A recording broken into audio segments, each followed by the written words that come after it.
오늘 오후 예배는 의료 선교 파송 예배로 드려지고 있습니다.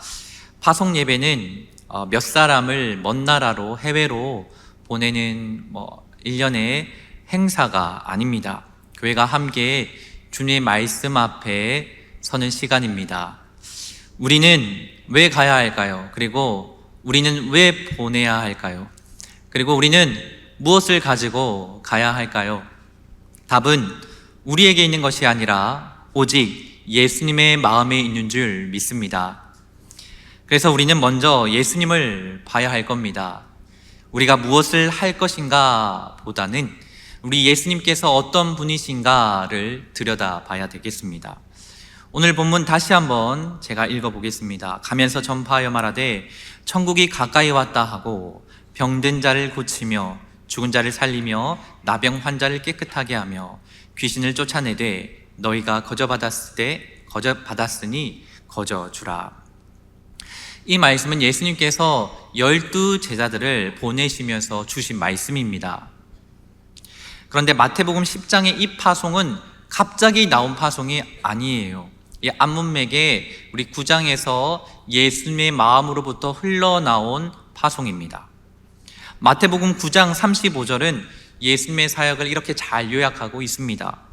예수께서 모든 도시와 마을에 두루 다니사 그들의 회당에서 가르치시며 천국 복음을 전파하시며 모든 병과 모든 약한 것을 고치시니라. 예수님은 모든 도시와 마을을 두루두루 다니셨습니다. 한 곳에 머물러 계시지 않으셨습니다. 찾아오기를 기다리시기만 한 게 아닙니다. 직접 찾아가셨어요. 회당에서 가르치셨고 천국 복음을 전파하셨습니다. 그리고 모든 병과 약한 것을 고치셨습니다. 예수님의 사역을 보시면 말씀이 있었습니다. 그리고 천국 복음을 전파하셨습니다. 그리고 치유가 있었다는 것을 우리가 볼 수가 있습니다. 예수님은 영혼만 보시는 것이 아니라 몸과 아픔도 보십니다. 외면하지 않으십니다. 그리고 몸의 회복만 주시는 것이 아니라 복음을 전하셨어요. 그러니까 예수님의 사역에는 늘 복음과 함께 긍휼의 사역이 함께 따라갔던 겁니다. 때려야 뗄 수 없는 관계죠. 말씀과 예수님의 만지심은 결코 떨어져 있지 않습니다. 복음 선포와 병든 자를 향한 이 돌봄이 늘 함께 갔던 것이죠. 이번 의료 선교팀은 6월 2일부터 7일까지 필리핀 안티폴로로 갑니다. 그곳에서 한방, 치과, 가정의학, 돋보기 안경 등 여러 섬김의 자리로 우리가 사람들을 만나게 됩니다. 아픈 몸을 살핍니다. 약을 건넵니다. 돋보기를 맞춰드립니다. 마음을 위로합니다. 그리고 예수님의 사랑을 우리는 전할 겁니다. 이것은 단순히 의료 기술을 나누는 일이 아닙니다. 예수님께서 보여주신 예수님의 마음, 예수님의 긍휼의 마음을 따라가는 사역입니다. 마태복음 9장 36절에 보면 예수님의 마음을 더 잘 보여줍니다. 36절에 보면 무리를 보시고 불쌍히 여기시니 이는 그들이 목자 없는 양과 같이 고생하며 기진함이라. 예수님은 무리를 보셨습니다. 그리고 뜨거운 마음을 가지셨습니다. 그걸 긍휼이라고 하죠. 불쌍히 여기셨어요.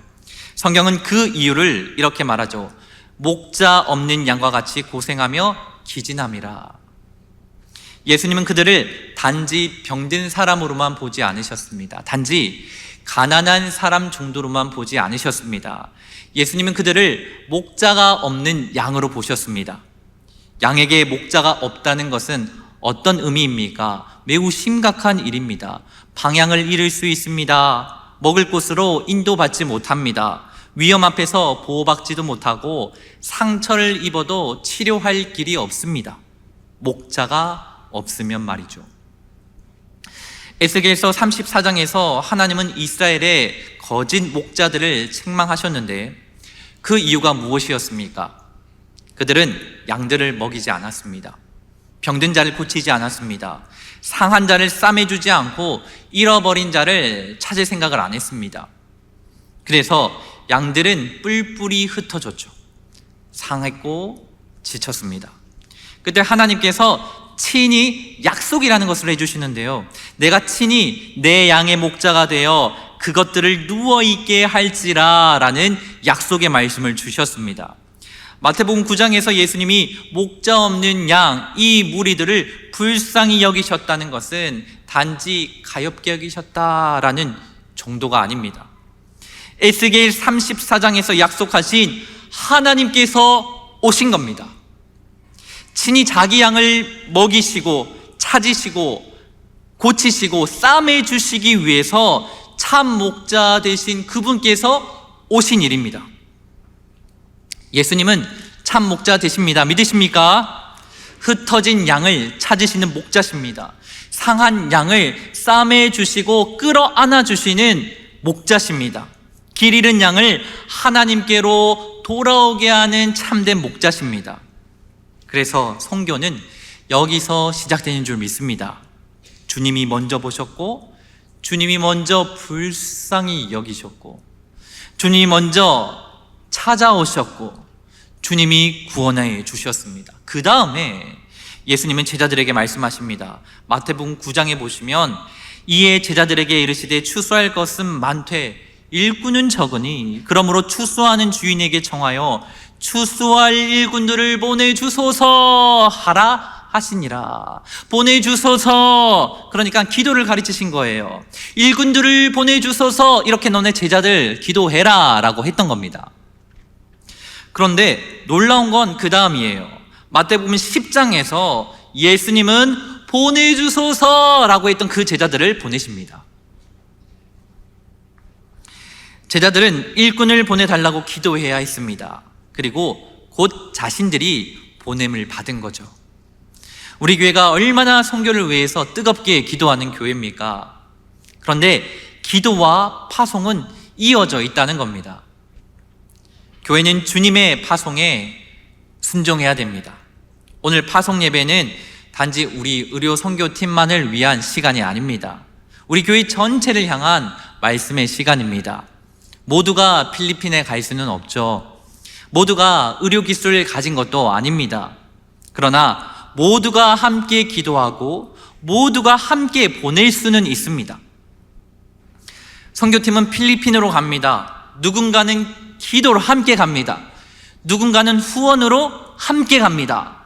누군가는 이곳에서 교회를 지킴으로 함께 가는 것입니다. 주님께 드려진 이 모든 손길, 자리자리는 너무나도 귀합니다. 여러분, 파송은 결코 구경하는 것이 아닙니다. 함께 참여하는 일입니다. 오늘 본문 마태복음 10장으로 다시 한번 가보면 예수님께서 오늘 본문에서 제자들에게 먼저 이렇게 말씀하셨죠. 가면서 전파하여 말하되 천국이 가까이 왔다. 마태복음에서 말하는 이 천국은요, 하나님의 통치를 가리킵니다. 하나님의 다스림이죠. 죄와 죽음과 어둠의 권세 아래에 있는 세상에 하나님께서 왕으로 임하셨다. 이때까지는 이상적인 왕이 다스리지 못했지만 참 왕이신 그분께서 이제는 다스리신다라는 소식입니다. 그 왕이 누구십니까? 예수 그리스도. 예수님 때문에 천국이 가까이 왔다. 예수님 때문에 구원의 문이 열렸다. 예수님 때문에 용서받을 수 있게 되었다. 예수님 때문에 죽음의 권세가 우리를 더 이상 붙들지 못한다. 그러므로 우리가 전할 것은 결국에는 예수님 한 분인 줄 믿으시기 바랍니다. 우리는 예수님 이름 때문에 가는 겁니다. 예수님의 사랑 때문에, 예수님의 복음 때문에 우리는 갑니다. 예수님은 이어서 말씀하십니다. 본문 8절에 보면 병든 자를 고치며 죽은 자를 살리며 나병 환자를 깨끗하게 하며 귀신을 쫓아내되. 예수님께서 어떤 왕이신지 볼 수 있습니다. 예수님이라는 그 왕께서 다스리시는 나라는 죄와 죽음과 질병과 사탄의 권세가 마지막 말을 하지 못하게 하는 나라입니다. 상한 자가 회복되고 버림받은 자가 품어지게 되고 죽은 자가 생명을 얻습니다. 부정하다고 밀려나 있던 사람들이 다시금 깨끗함 받는 그런 나라입니다. 마태복음 11장에 보면 세례 요한이 제자들에게 예수님께 묻죠. 제자들을 보내서 예수님께 묻죠. 오실 그이가 당신입니까? 우리가 다른 사람을 기다립니까? 어떻게 하겠습니까? 어떻게 해야 됩니까? 그때 예수님께서 이렇게 대답하셨습니다. 맹인이 보며 못 걷는 사람이 걸으며 나병 환자가 깨끗함을 받으며 못 듣는 자가 들으며 죽은 자가 살아나며 가난한 자에게 복음이 전파된다 하라. 무슨 말입니까? 이 모든 일은 예수님 안에서 하나님의 나라가 임했다는 표지가 된다는 것입니다. 표지란 눈에 보이지 않는 하나님의 나라가 정말 가까이 왔다라는 것을 눈에 보이게 해주는 표시입니다. 병든 자가 고침받고 가난한 자가 이제 복음이 전파되는 일은 예수님이 하나님의 나라의 그 왕으로 오셨다는 증거였습니다. 그러므로 이번 의료 선교가 하나님의 나라의 국류를 작게나마 보여주는 표지가 될 수 있기를 소망합니다. 우리가 모든 병을 다 고칠 수는 없습니다. 모든 사람의 필요를 완벽하게 채워주고 돌아올 수 없습니다. 그러나 우리는 작은 표지가 될 수 있어요. 하나님의 나라가 임했구나. 예수님이 왕이 되셨구나. 하나님께서 하신 일이 놀랍구나 라는 작은 표지가 될 수 있습니다. 진료가 하나님 나라의 국류를 보여주는 표지가 될 수 있습니다.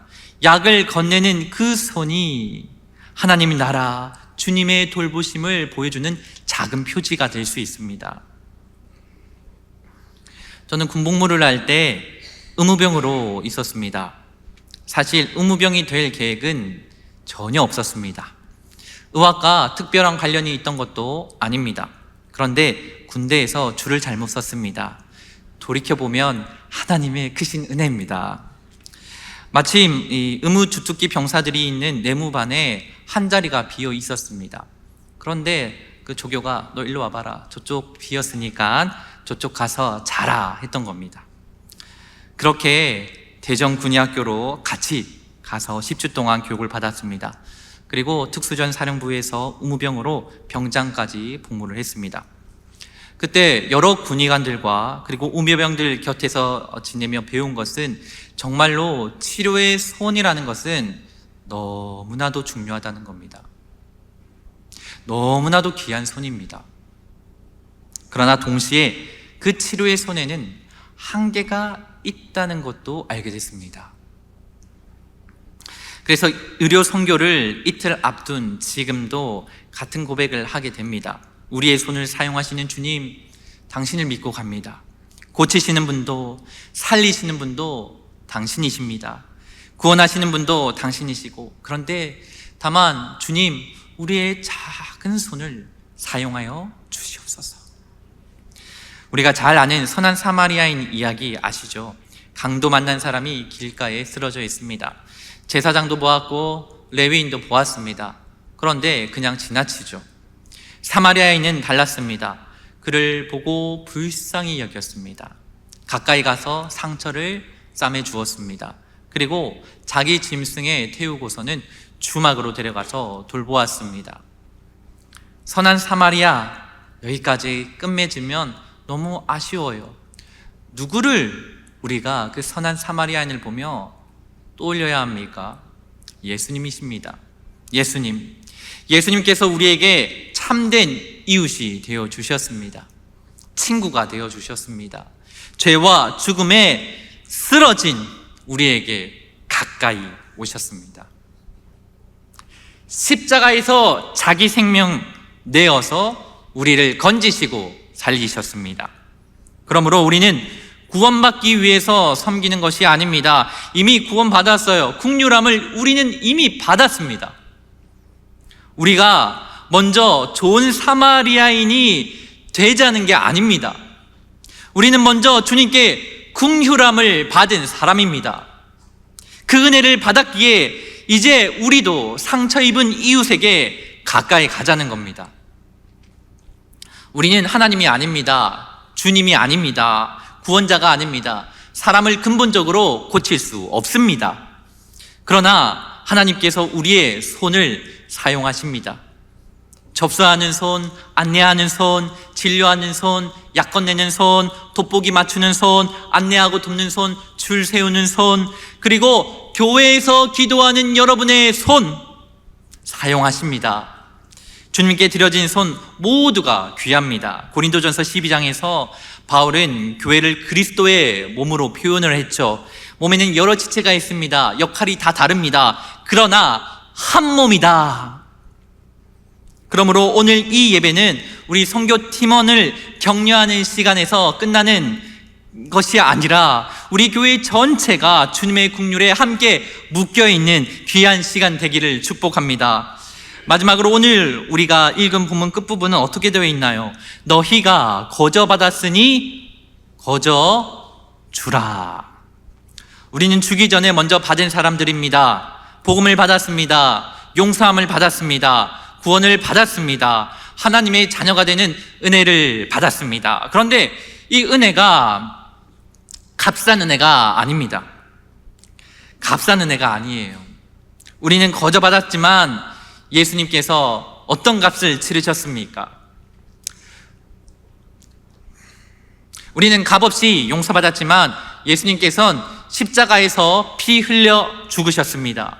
우리는 평안을 얻었지만 예수님은 징계를 받으셨고, 우리는 나음을 얻었지만 예수님은 채찍에 맞으셨습니다. 우리가 잘 아는 이사야서 53장이죠.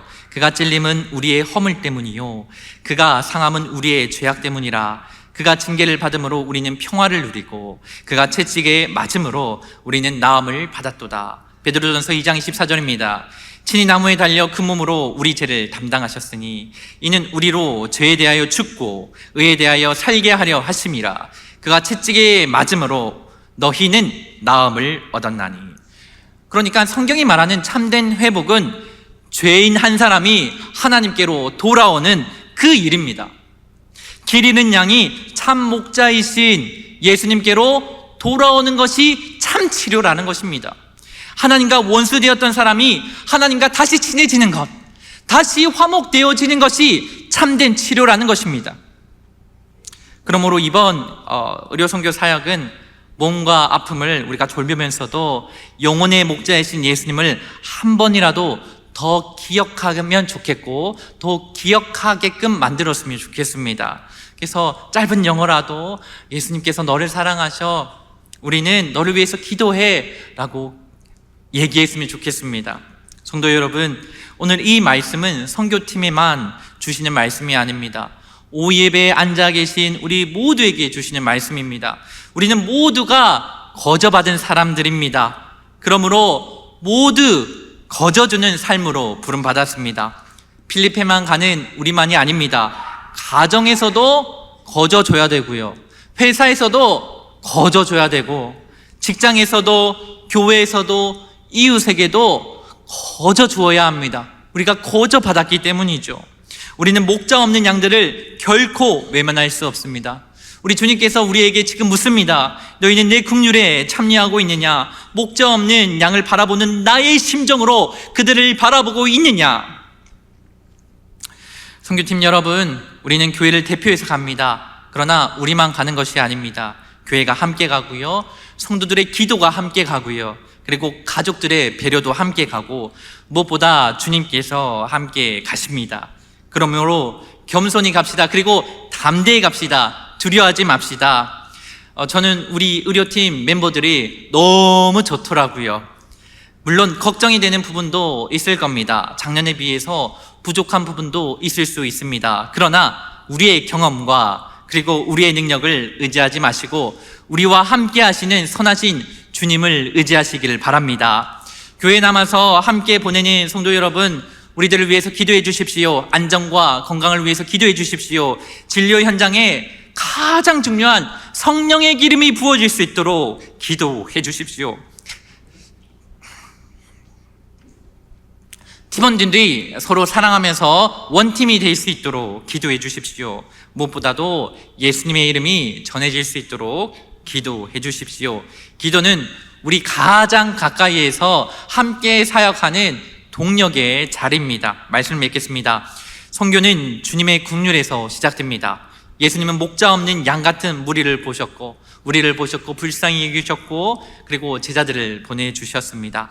이제 우리가 들고 가야 합니다. 무엇을요? 예수 그리스도의 이름을 들고 가야 합니다. 너희가 거저받았으니 거저주라. 이 말씀을 우리가 붙들고 거저받은 은혜를 주님의 손길로 흘려보내는 우리 우려 선교팀과 우리 모든 교회 성도님들 다 되시기를 주님의 이름으로 축복합니다.